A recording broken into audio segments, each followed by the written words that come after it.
Bismillahirrahmanirrahim. Assalamualaikum warahmatullahi wabarakatuh. Waalaikumsalam warahmatullahi wabarakatuh. Bismillahirrahmanirrahim. Wassalatu wassalam ala Rasulillah wa ala alihi wa sahbihi wa man tabi'ahum bi ihsanin ila yaumiddin, amma ba'du. Allahumma sahli sadri wa yassir li amri wahlul 'uqdatam min lisani yafqahu qawli. Allahumma inna nas'aluka ilman nafi'an wa rizqan tayyiban wa amalan mutaqabbalan. Allahumma alimna ma yanfa'una wa zidna ilman wal huda wat tuqa was salaha ya rabbal alamin. Ihwasanya dirahmati Allah Subhanahu wa taala, alhamdulillah summa alhamdulillah. Segala puji hanya milik Allah Jalla Jalaluh. Salawat beriring salam tak lupa kita curahkan kepada junjungan kita, suri teladan kita, uswah hasanah kita, Nabiullah Muhammad sallallahu alaihi wasallam. Ahwani fiddin, azani Allah wa iyyakum.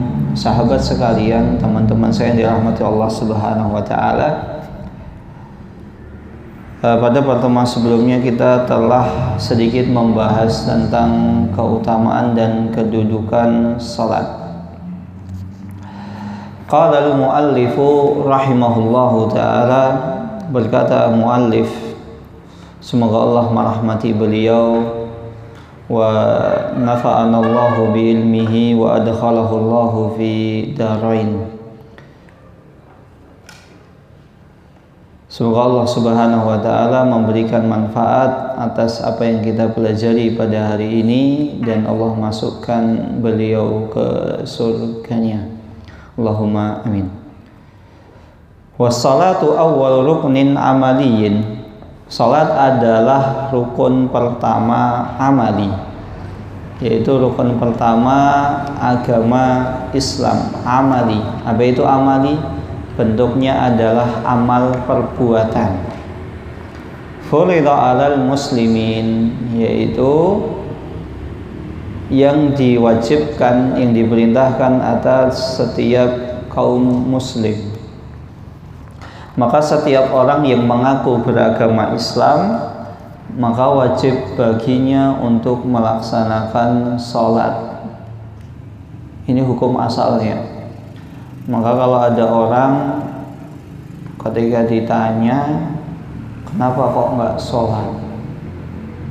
Wah, saya nggak wajib sholat. Nah, bisa jadi dia bukan muslim, atau bisa jadi dia lagi berhalangan karena di sana ada orang yang tidak boleh sholat. Artinya kalau tidak boleh sholat, kalau melaksanakan sholat itu dosa. Maka ketika dia tidak sholat, sejatinya dia sedang mentaati Allah. Contohnya apa? Orang yang haid, orang yang apalagi nifas, orang tersebut tidak boleh untuk sholat. Maka kalau orang tersebut sholat, sejatinya dia sedang bermaksiat kepada Allah. Nah, ketika dia nggak sholat, dia sedang taat kepada Allah. Nah, ini yang perlu kita pahami demikian. Jadi kita membangun mindset kita ini seperti itu, sehingga ketika seorang perempuan dia sedang berhalangan, dia haid, wah saya nggak sholat, sedih. Nah, dia nggak sholat itu sejatinya sedang mentaati Allah. Kalau dia nekat sholat padahal dia haid, dia bermaksiat kepada Allah Subhanahu wa ta'ala. Wa awwalu ma yuhasabu alaihi al-abdu yaumal qiyamah. Dan salat adalah hal yang pertama kali kelak akan dihisab pada hari kiamat. Min hukukillah, dari hak-hak Allah. Maka salat adalah hal yang pertama yang akan Allah Subhanahu wa taala mintai. Maka hendaklah seseorang mempersiapkan, menjaga salatnya dengan sebaik-baiknya. Rukunnya diperhatikan, gerakannya diperhatikan, tidak sekedar sembahyang, sembah asal goyang. Wa fil hadis, dan diriwayatkan dalam sebuah hadis, inna awwala maftaradallahu 'alan nasi min dinihim as-salat. Sesungguhnya hal yang pertama kali Allah Subhanahu wa taala wajibkan atas setiap manusia min dinihim, dari perkara agama mereka, as-salat, adalah salat. Wa akhiru ma yabqa as-salat, dan hal yang terakhir kali nanti akan dimintai pertanggungjawaban adalah juga sholat. Artinya ini kalau seandainya seseorang amalan-amalannya itu kurang baik misalnya, kemudian Allah Subhanahu wa taala coba dicek apakah dia memiliki sholat, mungkin dia memiliki sholat sunnah atau lain sebagainya, bagaimana dia sholat wajibnya. Maka bisa jadi ketika seseorang itu dosanya banyak tapi sholatnya itu rajin, bisa jadi itu salah satu sebab dia diangkat oleh Allah Subhanahu wa taala derajatnya. Maksudnya ya dosanya diampuni oleh Allah Subhanahu wa taala. Tapi bukan berarti ketika seseorang saya sholat saya rajin tepat waktu ya sudah saya tak maksiat, tidak tepat seperti itu. Ada nggak orang yang misalnya dia rajin sholat 5 waktu tapi dosanya banyak? Ada, banyak. Di mana? Ya kita ini, nggak usah jauh-jauh. Sholat alhamdulillah insya Allah antum masjid dekat. Sholat 5 waktu sangat mudah. Tapi saya yakin dosa kita ini kan banyak, iya kan? Ada yang di sini enggak, dosa saya sedikit, coba angkat tangan. Tak kasih hadiah. Nah, saya kasih hadiah. Kemudian kedua, fala tuzakku anfusakum. Kalian itu jangan ngaku sok-sok saya itu yang paling hebat. Nah, ngaku-ngaku apalagi saya, walaupun saya ini thiqah, tapi saya tetap, antum harus ngecek hafalan saya. Itu namanya nggak ada. Orang thiqah itu bukan mengakui dirinya, tapi thiqah itu diakui oleh orang lain. Orang jujur itu diakui oleh orang lain. Orang lain yang menganggap oh dia orang jujur, bukan saya ini orang jujur loh. Nah, kalau seperti itu ya banyak para itu yang mau maju-maju itu pilkada. Ngaku-ngaku saya jujur berantas korupsi. Ya.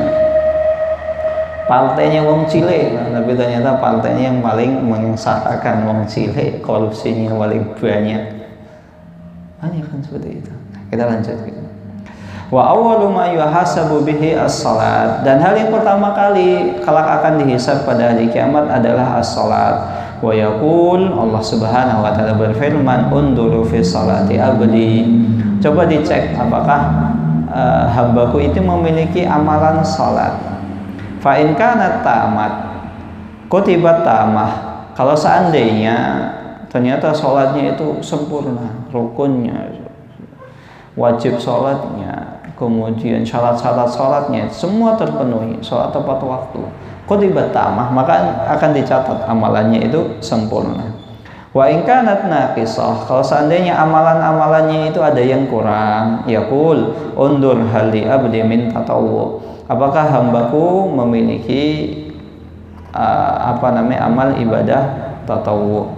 Fa in wujida lahu tatawwu tamatil fardhatu min tatawwu, kalau seandainya dia ternyata memiliki amal-amal tatawwu tamatil fardhatu min tatawwu, maka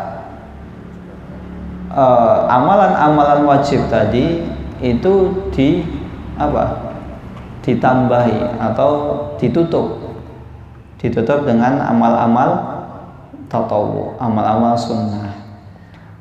Maka salah satu kenapa kita diperintahkan setelah sholat wajib ada namanya sholat qobliyah atau sholat ba'diyah, salah satu tujuannya adalah bisa jadi ketika kita ini sholat ada hal-hal yang masih kurang, mungkin rukuknya, sujudnya, maka ini bisa ditambal, bisa ditutup dengan ibadah-ibadah sunnah.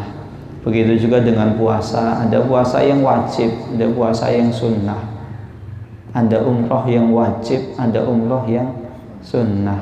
Ada haji yang wajib, ada haji yang sunnah. Apa itu umrah yang wajib? Umrah yang wajib itu umrah pertama kali. Dan para ulama mereka berpendapat bahwasanya umrah Islam atau umrah pertama kali hukumnya adalah wajib, sama seperti haji. Nah, umrah yang kedua, ketiga, keempat ini sunnah. Begitu juga dengan haji. Haji itu kan wajib bagi yang mampu. Mampu ini relatif loh. Zaman sekarang tuh mampu relatif.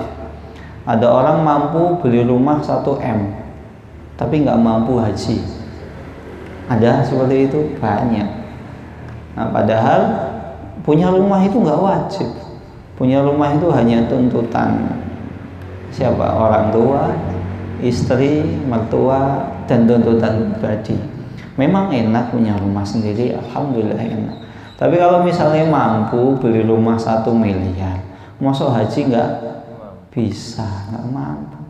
Ya kalau begitu ya saya tak haji plus berapa? 250 juta langsung berangkat tahun depan. Nah, saya mampu beli rumah 1 M, ya sudah saya tak beli rumah yang 700 juta aja. Bisa kan? Bisa. Tapi banyak orang seperti itu tidak mau. Dan diriwayatkan dari Abdullah ibnu Amr radhiyallahu taala anhuma, semoga Allah Subhanahu wa taala merahmati Abdullah bin Amr dan Amr bin As. Qala inna rajulan jaa ila Nabi sallallahu alaihi wasallam. Suatu ketika datang seorang pemuda mendatangi Rasulullah SAW. Fasa'alahu an afdalil a'mal.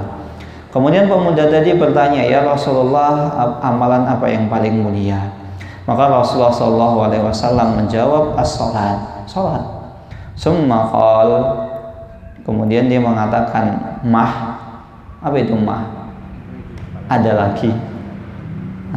Jadi sahabat ini tuh semangat, pengen mengetahui amalan-amalan yang utama. Apa selain sholat?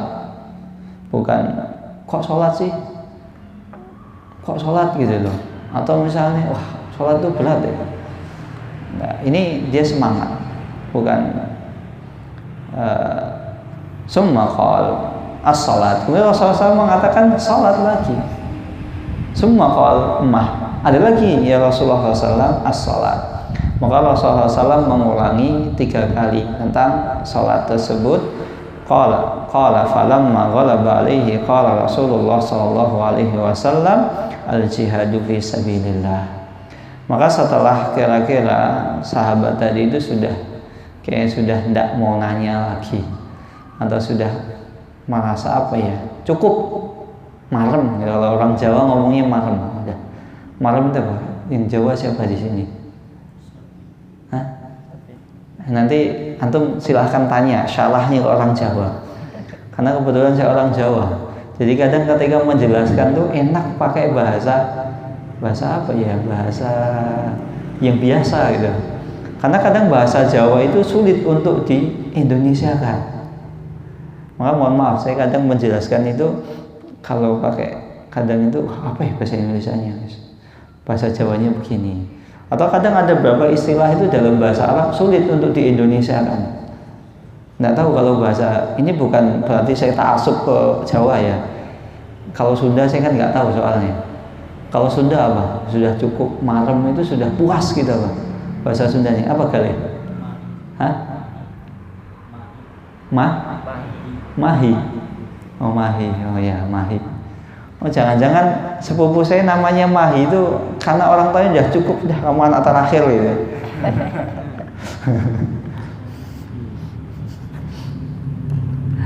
Nah kemudian Rasulullah SAW ketika sahabat ini kira-kira sudah masa cukup, sudah puas gitu. Rasulullah SAW mengatakan al-jihadu fi sabilillah. Coba ikhwas sekalian, coba teman-teman perhatikan.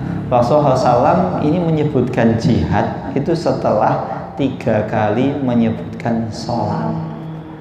Maka kalau antum itu pengen jihad, coba cek sholatnya udah benar atau belum. Banyak loh diantara kita ini, saya siap jihad fisabilillah. Apa itu? demo di depan gedung DPR MPR. Nah, itu bukan jihad, Mas. Kemudian ada orang siap, saya siap jihad bisa bilang, saya siap dikirim ke Palestina. Antum siap dikirim ke Palestina? Nah, ini sholatnya dulu dicek gitu. Nah, kalau sholatnya kacau, gimana antum mau dimenangkan oleh Allah ketika melawan dedengkotnya musuhnya musuh umat Islam itu kan Yahudi. Makanya Yahudi itu sangat kecil. Yahudi itu membuat propaganda itu sudah ratusan tahun. Sudah jangankan kayak kita ini. Yahudi itu nabinya aja dibunuh, apalagi kayak kita ini, kayak antum ini, kayak saya. Dijamin masuk surga belum tentu.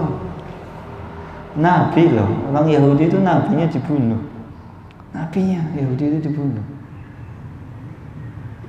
Waqatala anbiya'ihim bighairi haq. Dan mereka membunuh nabi mereka itu bighairi haq. Yang mau kita lawan di Palestina itu Yahudi. Track recordnya jelas, nyata. Kita track record kita kan belum jelas. Cek dulu sholatnya. Kalau benar ya sudah, cek yang lain gitu. Jangan serta-merta hanya sekedar semangat terus saya pengen jihad, saya siap syahid di jalan Allah. Syahid itu kan ada ketentuannya, ada tata caranya. Hadis tersebut diriwayatkan oleh Imam Ahmad dan Ibnu Hibban rahimahumullah ta'ala. Kemudian Rasulullah SAW juga bersabda dalam sebuah hadis yang diriwayatkan oleh Ibnu Majah dalam kitab Thaharah tentang bab menjaga wudu, dari hadis Sauban nomor 278 dari hadis Abdullah ibnu Amr, istaqimu walan tuhsu wa'lamu anna khaira a'malikumus salata wala yuhafid 'alal wudu'i illa mu'min. Istaqimu, luruslah, istiqomahlah, wala tuhsu, dan janganlah kalian itu bercerai-berai. Karena cerai-berai perselisihan itu buruk. Dan hampir setiap perselisihan itu adalah keburukan. Maka tidak tepat. Mungkin antum pernah dengar inna ihtilafi ummati rahmat. Itu hadis palsu. Antum silahkan cek sanadnya. Sesungguhnya perselisihan umatku itu adalah rahmat. Nah, itu nggak tepat. Nggak ada orang ribut kok rahmat. Hampir bisa dipastikan setiap keributan, perpecahan itu adalah keburukan. Maka hadis palsu itu bisa diketahui dari maknanya. Kok agak aneh gitu loh maknanya. Kemudian ini yang pertama itu dari maknanya. Kemudian kok kontradiksi, menisihi, aneh gitu. Nah, itu salah satu ciri hadis itu palsu. Wa'lamu anna khairakum hina khaira a'malikumus salat, dan ketahuilah bahwasannya sebaik-baik amal kalian adalah salat. Wala yuhafid 'alal wudu'i illa mu'min, dan tidaklah ada seseorang yang senantiasa menjaga wudunya kecuali dia adalah seorang mukmin.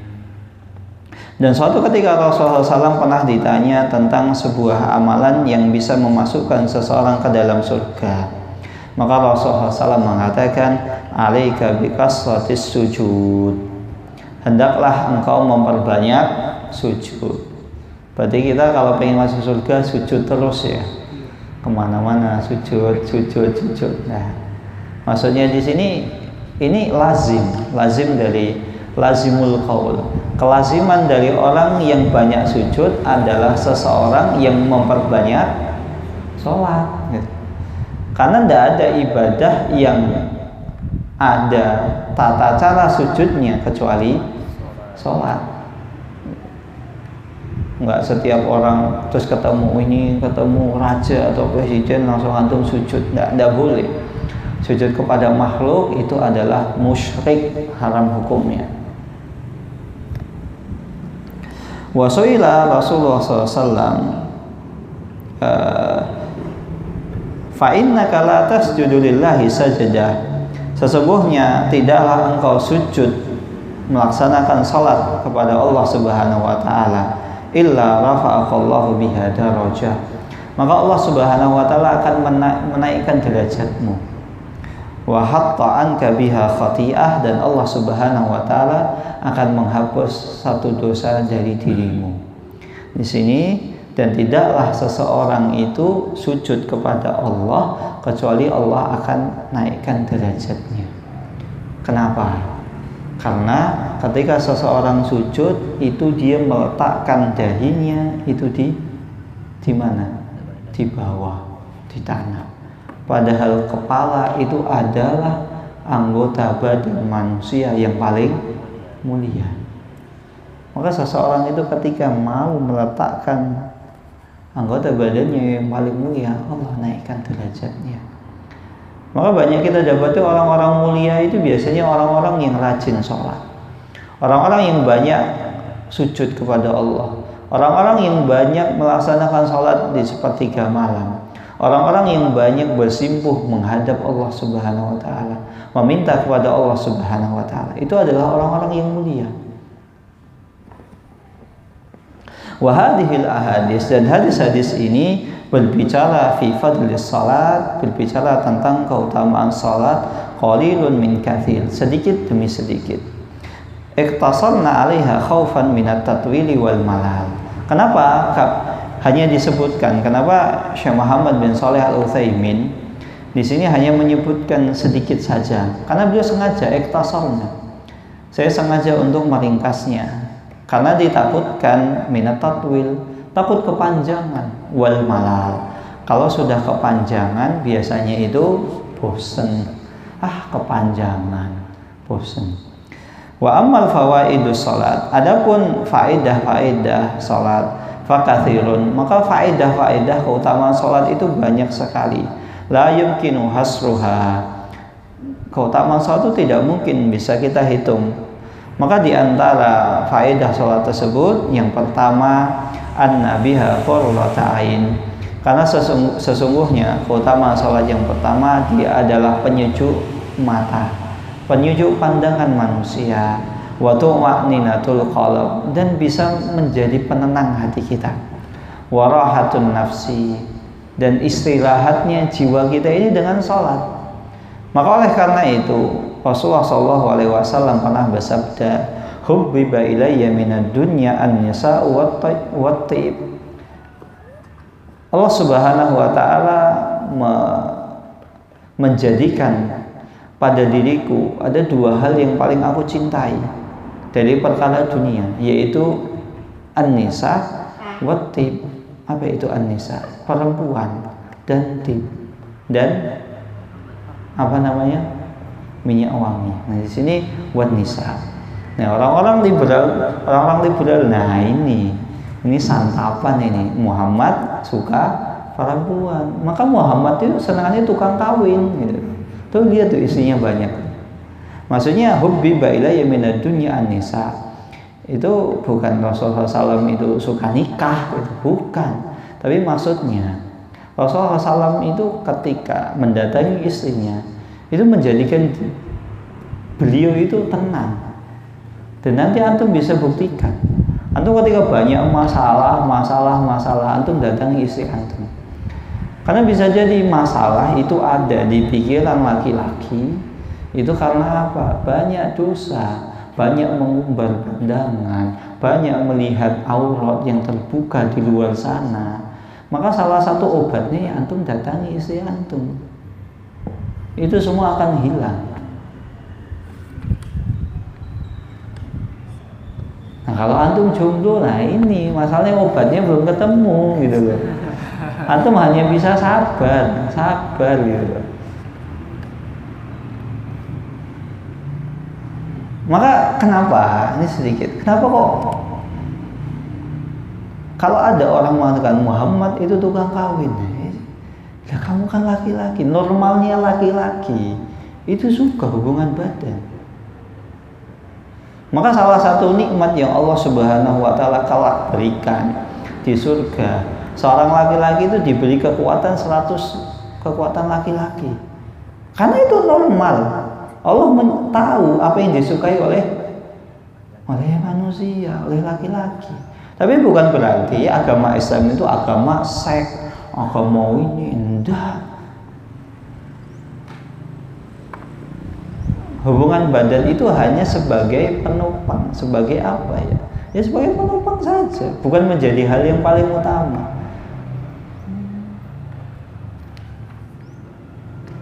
Apalagi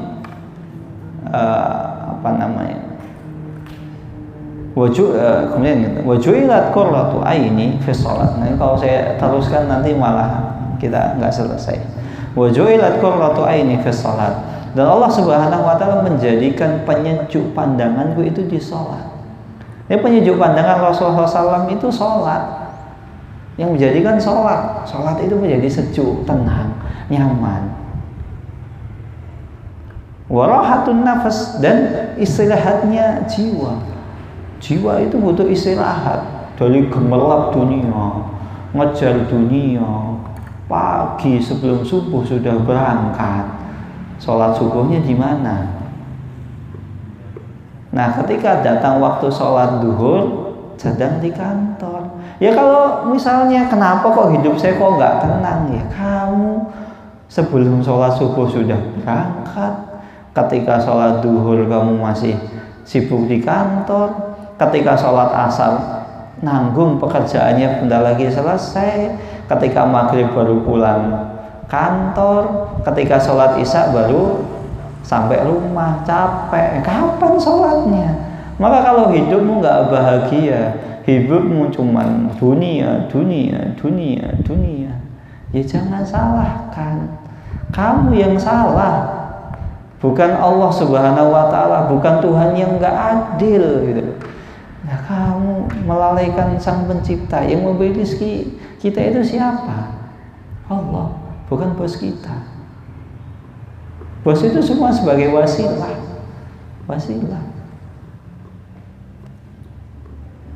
Wa kana yaqul, dan Rasulullah SAW pernah bersabda, kum ya Bilal fa'alih nabis salat.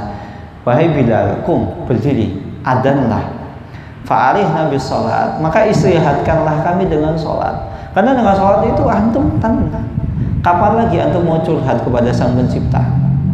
Antum kalau mau curhat sama orang lain, ya kalau orangnya nggak sibuk, kemudian ya kalau ternyata curhatnya nggak berbayar, kan sekarang kan banyak jasa-jasa curhat berbayar gitu.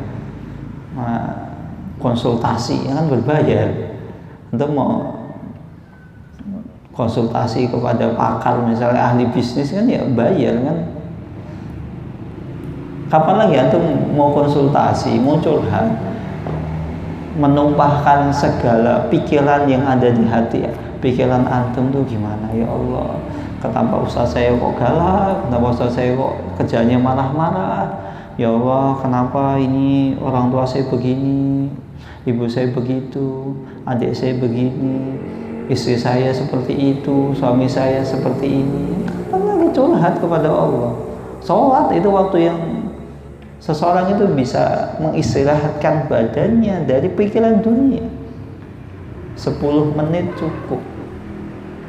Maka bisa didapati orang selesai sholat itu hatinya tenang, nyaman.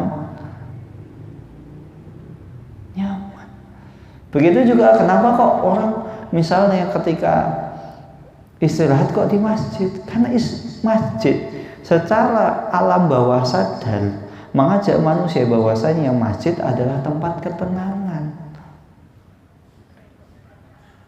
Maka kalau antum pengen tenang, datangi masjid. Ditambah lagi, datangi majelis ilmu. Alam bawah sadar manusia itu secara tidak langsung begitu. Hati nurani manusia itu akan menuntun kepada kebenaran. Bukan ya karena ini panas. Ya kalau panas kan, kenapa kamu nggak di kantor? Tuh kantormu AC, full AC. Masjid kan nggak setiap masjid itu kan ada AC-nya. Kenapa kamu istirahatnya di masjid? Atau kenapa kamu nggak istirahat di warung, misalnya di restoran tuh ada AC-nya? Kenapa istirahatnya di masjid? Ya itu tadi, alam bawah sadar manusia itu mengajak kepada ketenangan. Maka kalau kamu ingin bahagia, datangi masjid. Bukan masjid malah dijauhi.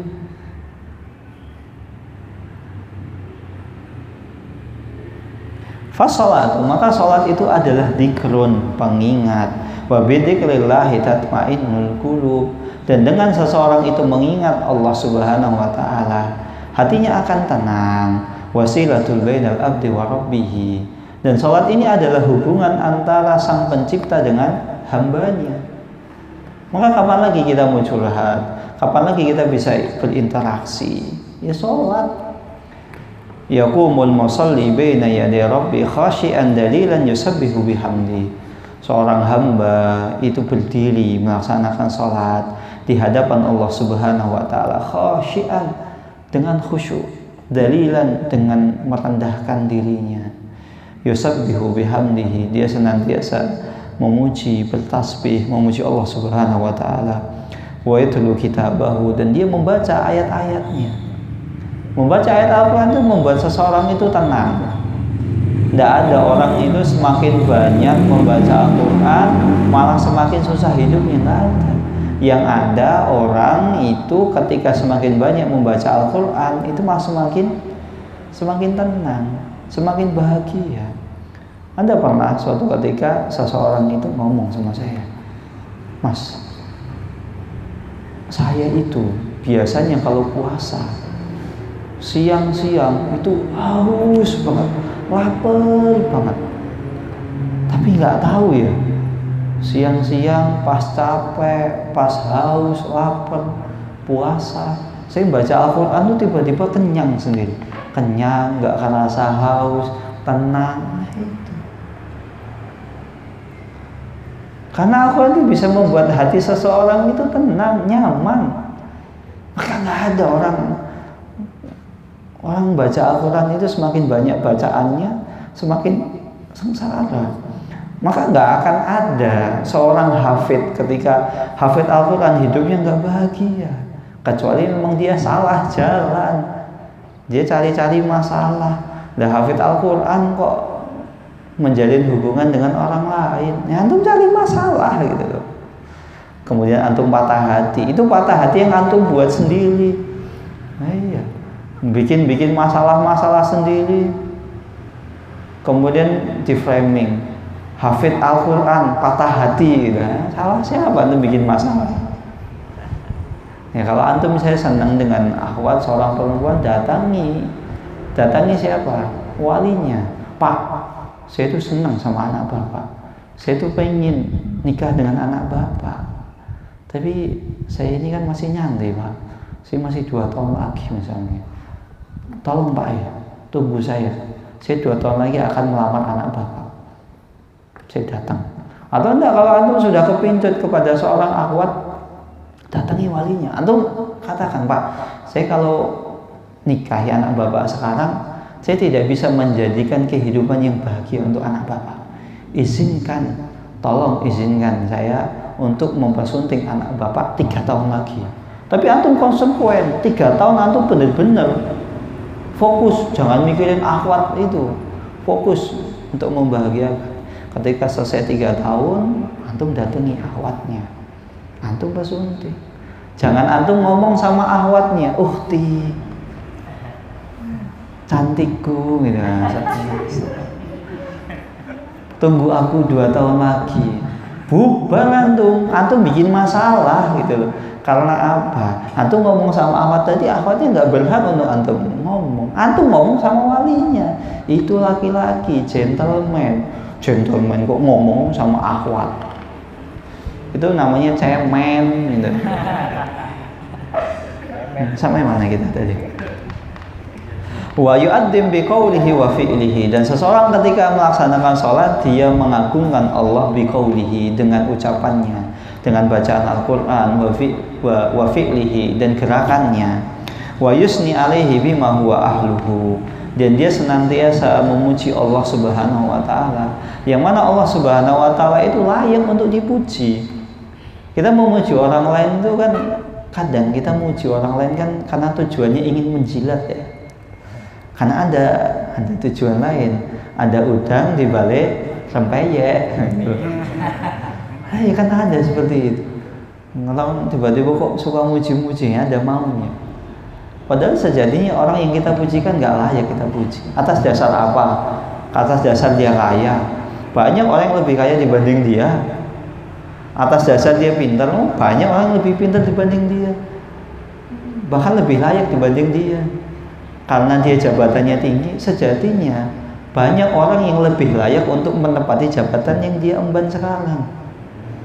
Iya. Tapi Allah Subhanahu wa Ta'ala itu layak. Nggak perlu diperdebatkan, layak. Semua yang dimiliki oleh manusia itu dari rezeki Allah Subhanahu wa Ta'ala. Wa yas'alu hajati dinihi wa dunyahu. Kemudian ketika dia sholat, dia meminta kepada Allah kebutuhan agamanya. Ya Allah, saya ini butuh untuk menyempurnakan agama. Tolong dan mudahkanlah aku untuk mempersunting akhwat tadi. Ya Allah, aku tuh sebenarnya butuh untuk mendapatkan kekhusyuan ketika sholat. Ya Allah, aku ini butuh sekali. Ketika aku membaca Al-Quran, aku bisa menangis, aku bisa mentadaburinya, aku bisa menghayatinya. Curhat, minta sama Allah. Wa dunyahu, begitu juga ya Allah, aku sejatinya itu butuh punya harta yang banyak, karena ketika nanti aku balik ke kampung halaman, dakwah itu butuh harta. Dan banyak orang ketika berharta, sekalinya ngomong langsung dituruti. Kan banyak orang seperti itu. Orang itu melihat kebenaran, mengikuti sesuatu kan bukan karena apa yang diucapkan, karena apa yang dia beli. Iya kan? Padahal orang tahu ini ngomongnya sesat, menyesatkan. Tapi karena bantuannya banyak kan warga kampung ya ikut-ikut aja gitu. Gak enak saya gak enak kalau gak datang ke acaranya dia. Gimana? Itu apa namanya? Jalan kampung ini yang aspal dia. Gak enak kalau datang. Tapi itu kan dia ngajarin ajaran yang gak bener, ngawur. Ya tapi gimana ya? Kan banyak kan kayak gitu kan.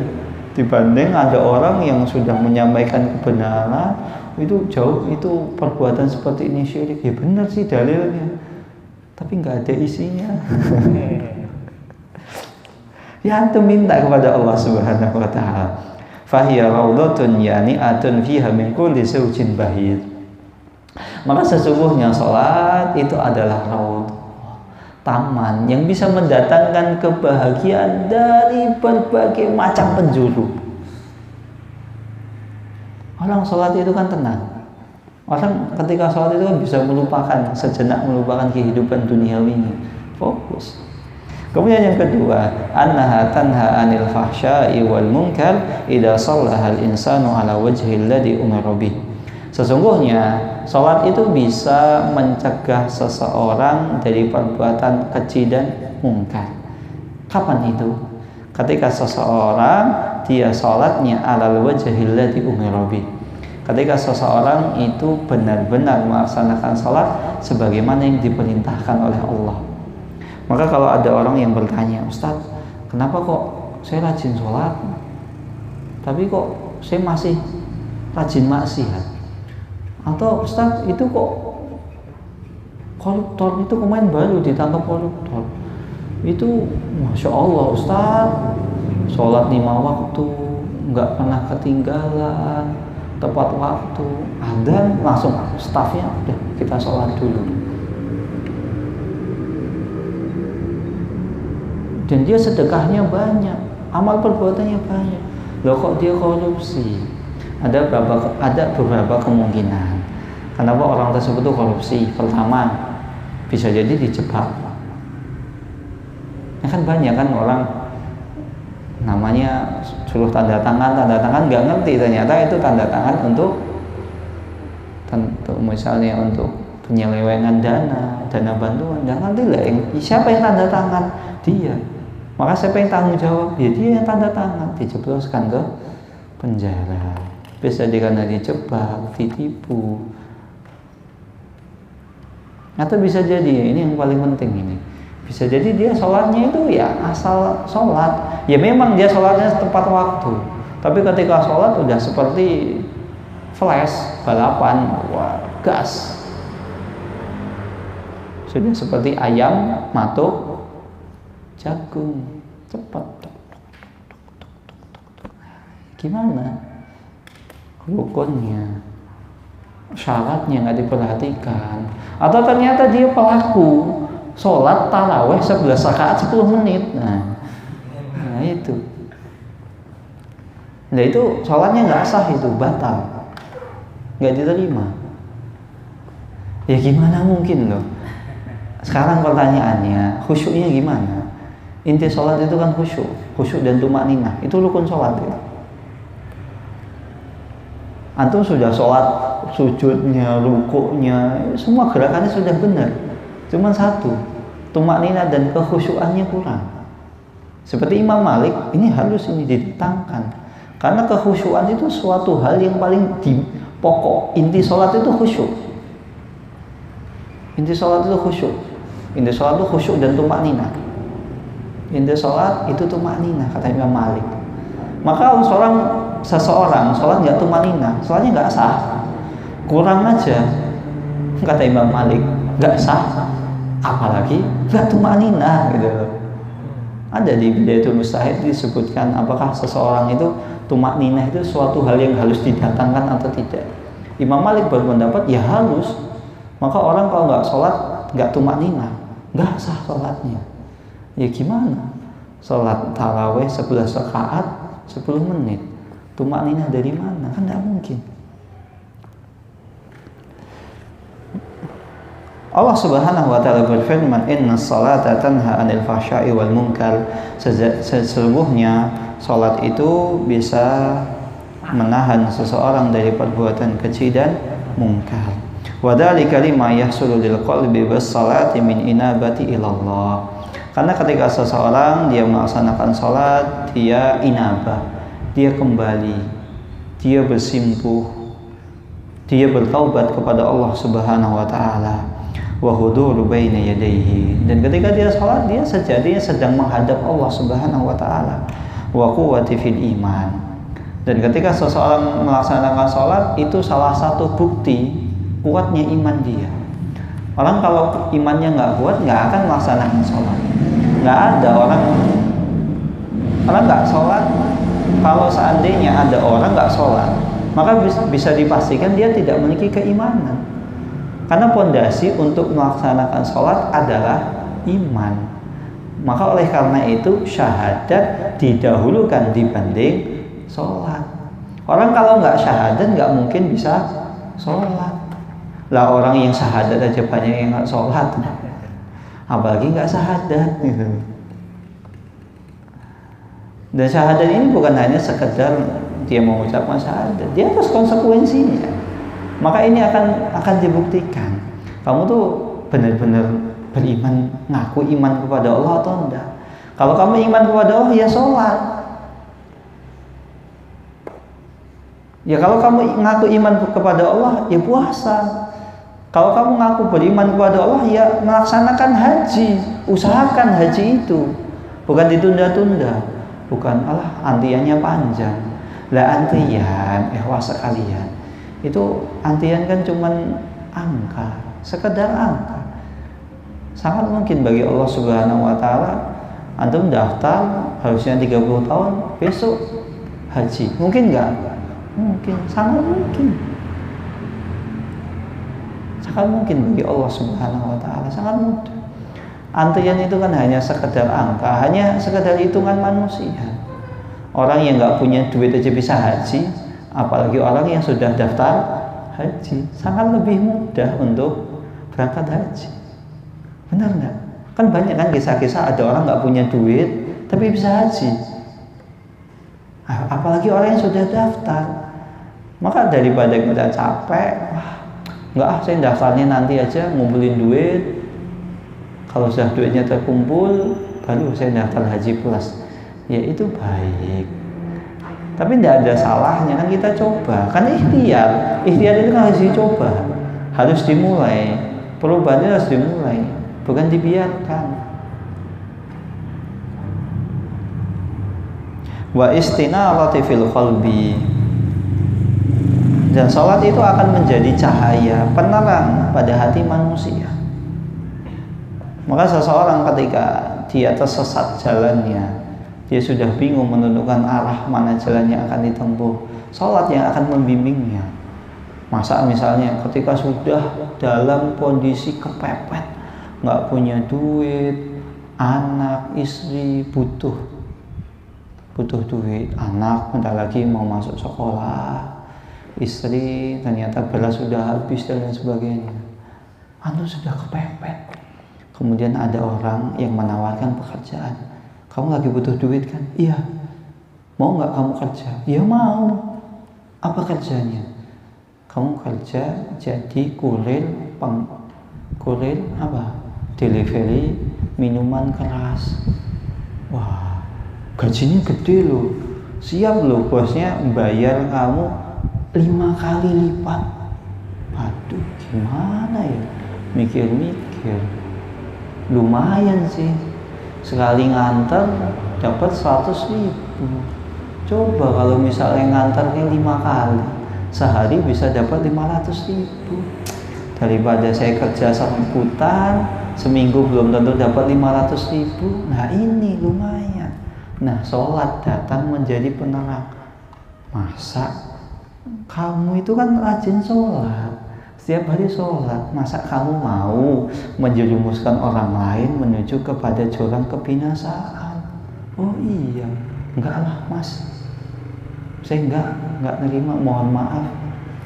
Masa orang yang biasa sholat di masjid kok menjadi tukang antar minuman keras?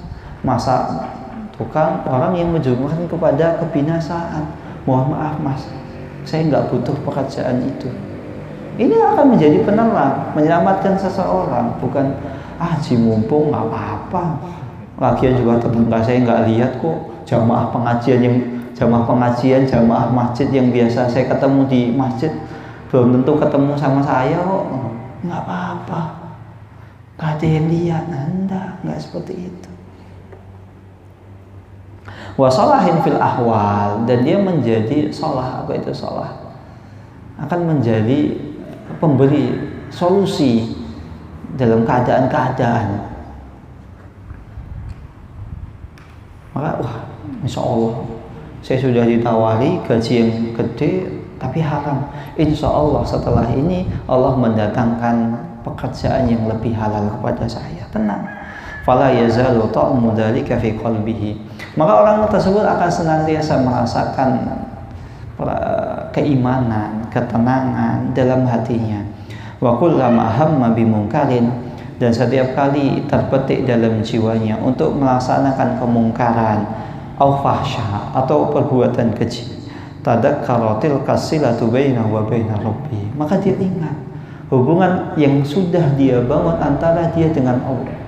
Masa orang rajin sholat kok mabuk? Masa orang yang rajin sholat kok menjadi bandar judi? Masa orang yang rajin sholat kok mencuri? Masa orang yang rajin sholat kok koruptor? Masa orang yang rajin sholat kok nyuap, nyogok? Mikir. Sholat yang akan menghalangi kita, sholat yang akan menyelamatkan kita dari jurang kebinasaan. Kemudian yang ketiga, annaha aunun lil insani ala umuri dinihi wa dunyahu. Salat tersebut itu akan menjadi penolong bagi manusia pada perkara agama dan duniawinya. Qala ta'ala, Allah Subhanahu wa ta'ala berfirman, wasta'inu bis sabri was salat, dan mintalah pertolongan kepada Allah Subhanahu wa ta'ala bis sabr, dengan kesabaran, was salat, dengan salat. Kalau antum ada masalah, antum datangi masjid, antum sholat. Antum sholat. Antum sholat, ya Allah saya minta pertolongan. Ya Allah mudahkanlah urusan. Ya Allah saya bingung, mana akhwat yang mau saya nikahi? Si fulanah A apa fulanah B? Fulanah A itu cantik, kaya raya, anak tunggal, tapi akhlaknya jelek. Fulanah B hafidhah, ya nggak kaya, ya kurang cantik tapi solihah, ya Allah mana?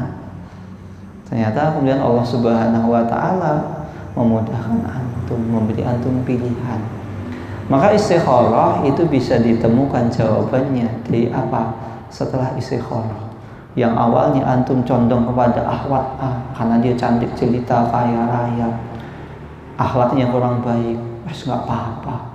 Akhlak kan nanti bisa diubah. Saya kan hafid, saya kan ustadz, bisa lah.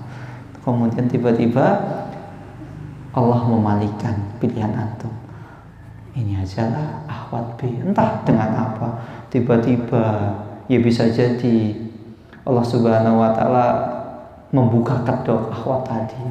Oh ternyata akhwat tadi itu punya tujuan jelek. Kenapa kok dia dekat-dekat sama saya? Atau Allah bongkar aibnya. Oh ternyata akhwat tadi itu nggak cantik kok, aslinya jelek. Cuma karena kaya aja, kemudian dia operasi plastik. Nah, operasi plastik itu haram ya, nggak boleh yang merubah ciptaan Allah.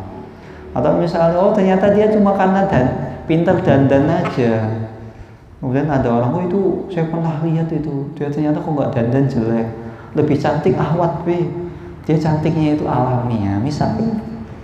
Atau entah dengan apa Allah merubah, banyak kok aibnya Allah tunjukkan. Atau ya tiba-tiba antum, ternyata akhwat ini memang sih kelihatannya nggak kaya gitu kan, dalam pandangan antum nggak kaya, tapi ternyata akhwat B ini ternyata dia ya cantiknya alami, kaya raya. Kan banyak kan orang itu ketika di depan manusia, di hadapan orang lain kan kelihatan biasa, ya enggak, tapi ternyata kaya raya. Banyak nggak seperti itu? Banyak. Seperti ya ada saudara saya itu kan pernah, saya itu nikahi akhwat tadi itu karena tak lihat akhwatnya ini sederhana. Saya nggak mau nikah sama akhwat kaya raya, tuh nggak mau. Ada, saya nggak mau nikah sama akhwat kaya raya karena apa? Kalau akhwat kaya raya nanti sangat mungkin bisa menjerumuskan suaminya kepada hal-hal yang dia, ya hal-hal maksiat itu bisa, atau tuntutannya berat. Kadang kalau misalnya akhwat kaya kan pokoknya harus dipenuhi, ya memenuhi kebutuhan istri itu baik. Tapi terkadang ketika istri banyak menuntut, akhirnya suami itu kalah, nggak memperdulikan halal dan haram.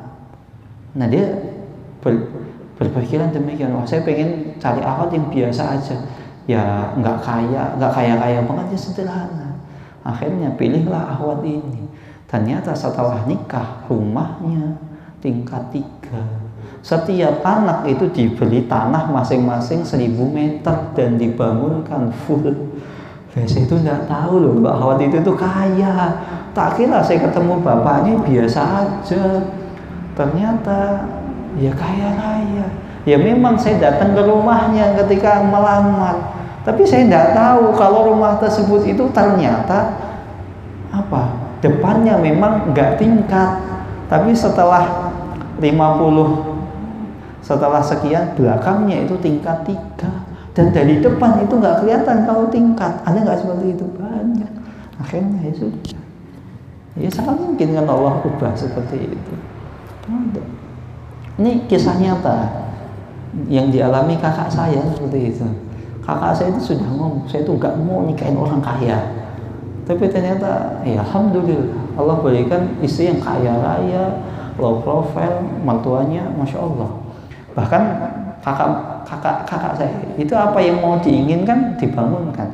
Pak, kamu lulusan pondok kan? Kebetulan kakak saya itu kan lulusan Madinah, alhamdulillah.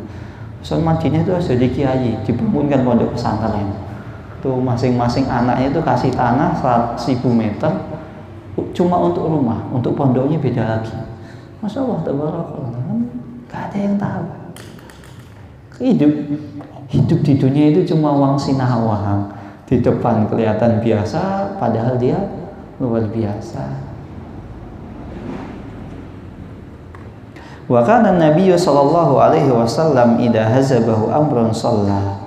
Dan Rasulullah sallallahu alaihi wasallam apabila beliau hasabahul amal, ada perkara yang beliau perlu untuk memfokuskan, beliau perlu untuk merenunginya, merenungkan, berpikir sejenak, mencari solusi. Maka Rasulullah SAW melaksanakan sholat. Maka antum kalau ada lagi pikiran suntuk, kalau kata orang Jawa itu pikirannya lagi budek. Apa itu budek? Budek itu lagi pusing banget. Maka kalau orang budek, orang Jawa itu nek kowe budek, obatnya kuwi budrek. Tahu ya? Kalau kamu budrek, obatnya itu budrek. Maka banyak orang kalau pikirannya pusing, nah minum budrek. Kenapa? Karena katanya ini bisa lebih menenangkan. Nah, daripada minum budrek, minum obat itu kan ada takarannya, ada dosisnya. Dan obat itu ketika dosisnya berlebihan kan bisa membahayakan tubuh. Daripada setiap pusing minum budrek, mending sholat. Rasulullah SAW demikian. Jika ada perkara-perkara yang perlu fokus atau menyibukkan beliau sholat. Wallahu ta'ala alam bisawab. Ini yang bisa saya sampaikan, kurang lebihnya saya mohon maaf. Assalamualaikum warahmatullahi wabarakatuh. Insyaallah sisanya nanti akan